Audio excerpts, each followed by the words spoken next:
Imagine if you could power your house with just dirt. Literal garden variety dirt. Just go out occasionally with one of these trusty buckets, fill it up and you've got enough energy to run your house for a month. And if you happen to live on the beaches of Kerala, that bucket full of sand would run your house for 16,000 years. This is not some unproven or impractical science. We aren't doing theoretical matter energy conversions or talking about fusion of hydrogen from water. This is a well-known, well-researched method using one of the three naturally occurring nuclear fuels. We are of course talking about thorium. And today we're going to talk about lifters, the reactors popularized by Kirk Sorensen that use molten salt as both the coolant as well as the fuel. A nuclear reactor needs three main things. A fissile fuel packed closely enough that it can sustain a chain reaction. A moderator that can slow down neutrons so they can cause fission.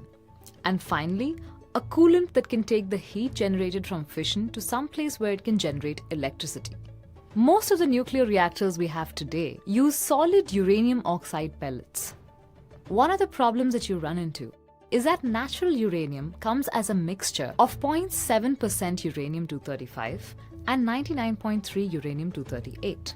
Only the former is fissile, and we have to get it up to 3% to be able to sustain a chain reaction.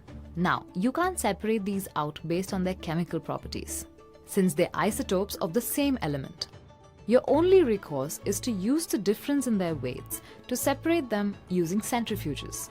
Once you've gone through the process of enriching natural uranium, then it has to be fabricated into fuel pellets to put in the reactor. When fission occurs, the fission products that form damage the fuel pellets. And after only 0.5% of the fissile material is consumed, the pellet has to be removed. This pellet is now spent nuclear fuel which needs to be stored somewhere. This is usually the thing that public is most concerned about, since it also contains high actinides that keep it radioactive for millions of years. Basically, these things are wildly inefficient, so much so that it's a minor miracle that they're in the ballpark of cost competitive. Now, in a lifter, we'd be able to use up almost all of the thorium that we put in. Considering the burn-up and enrichment that we do for today's reactors, that's a 6,000-fold improvement on our reactors.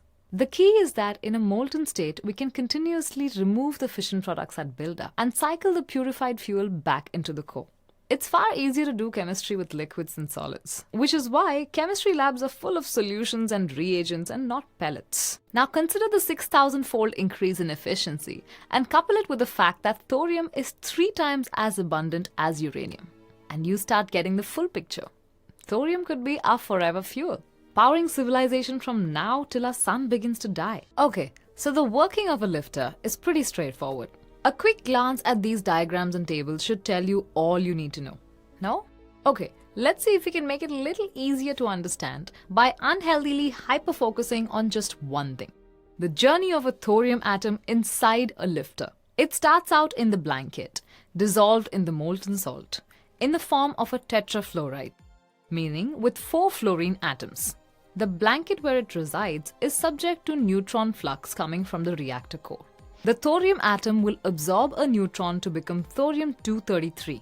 It's not very comfortable in this state, so it'll undergo a beta decay to turn into protactinium-233. The salt in the blanket is circulated in a system where different components can be separated. First, the protactinium will be separated out from the thorium using bismuth. Bismuth will dissolve the protactinium, and this mixture will go into an electrolytic chamber, where they'll be separated electrolytically. Then the protactinium will be turned back from a metal into a tetrafluoride and sent to a decay chamber where it'll rest for 28 days. When it finally awakens, it'll have turned into uranium-233, the best nuclear fuel in the whole wide world, and quite possibly the universe. It'll go to a tank where they'll hit it with fluorine till 6 fluorine atoms are attached. This turns uranium into a gas. The fluorine lifts the uranium-233 up, out of the molten salt and above the rest of the atoms, where it'll go to the chamber with hydrogen.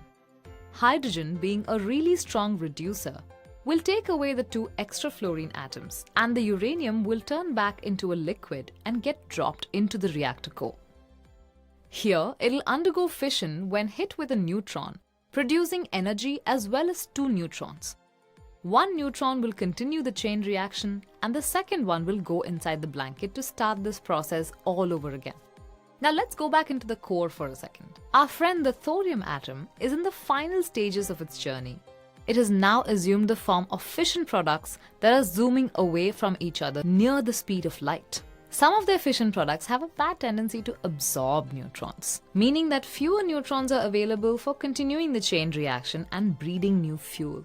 So they need to be periodically removed. This is done by running the fuel through another fluorination to turn the uranium into a gas and separate it from the fission products.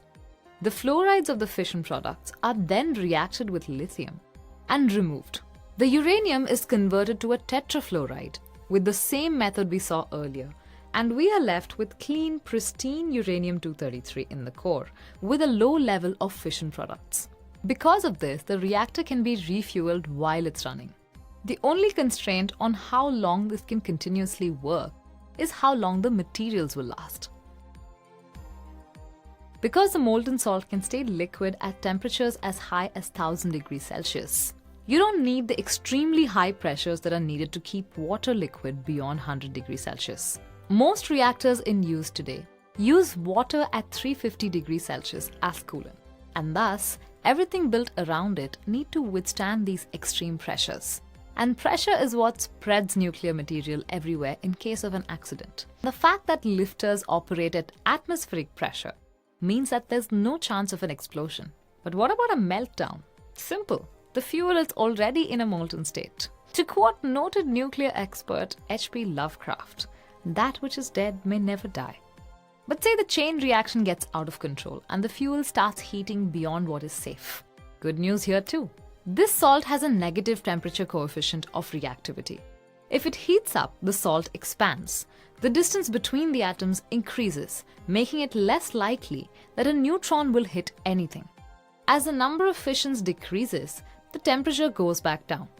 Okay, but what if something goes terribly wrong and all the human beings disappear off the face of the earth? Well, in that case, a fan cooling a horizontal section of the reactor will stop. All the heat from the molten salt will melt this frozen section, and the fuel will drain into these tanks.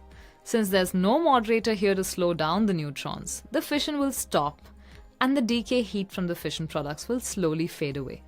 My point is, the reactor is as safe as such a dense source of energy can be. Now, uranium atoms do this thing when they absorb a neutron. Instead of fissioning like good little atoms, they just start climbing. Uranium absorbs a neutron. That neutron turns into a proton and an electron, and so it gets one step up the periodic table to become neptunium. Then it absorbs another neutron and becomes plutonium. Then another and becomes americium and curium. This migration up the periodic table is what leads to the production of higher actinides.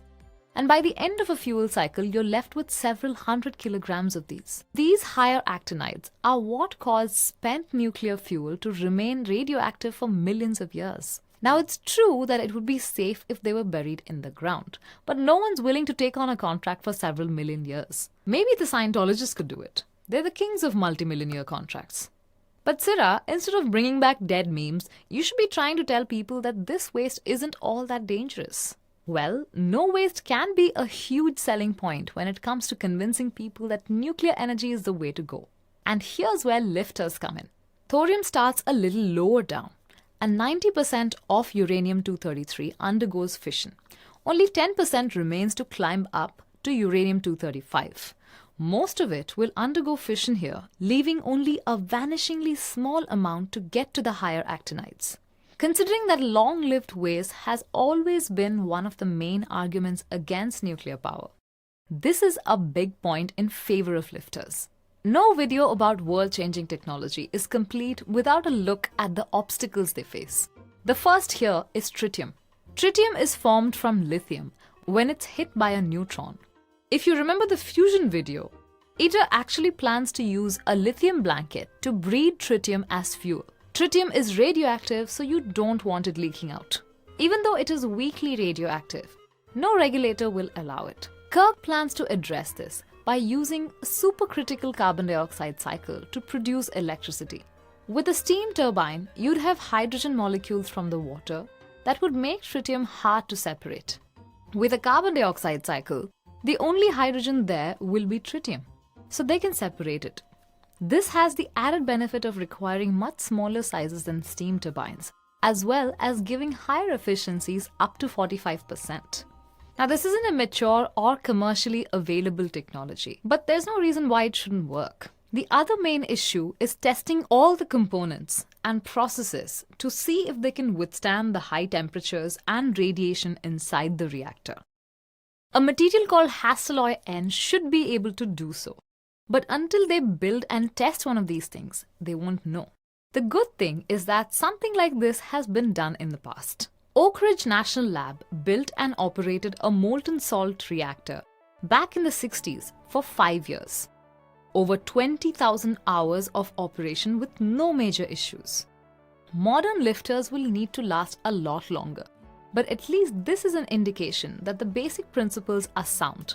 Kirk's company Flybe Energy was also given a grant by the Department of Energy to study the chemistry involved in the molten salt design, which should help the development of the chemical kidney at the heart of the lifter. Now, there are some people who believe that this fuel cycle is perfect for someone who wants to build a uranium-233 bomb. If you can separate out the protactinium and let it decay into uranium-233, you'll have a powerful nuclear weapon. In practice, this is quite difficult to achieve because you always get some uranium-232 as well.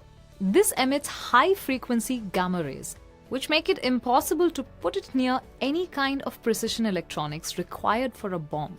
Also, countries like India, Pakistan, China, and US already have nuclear weapons.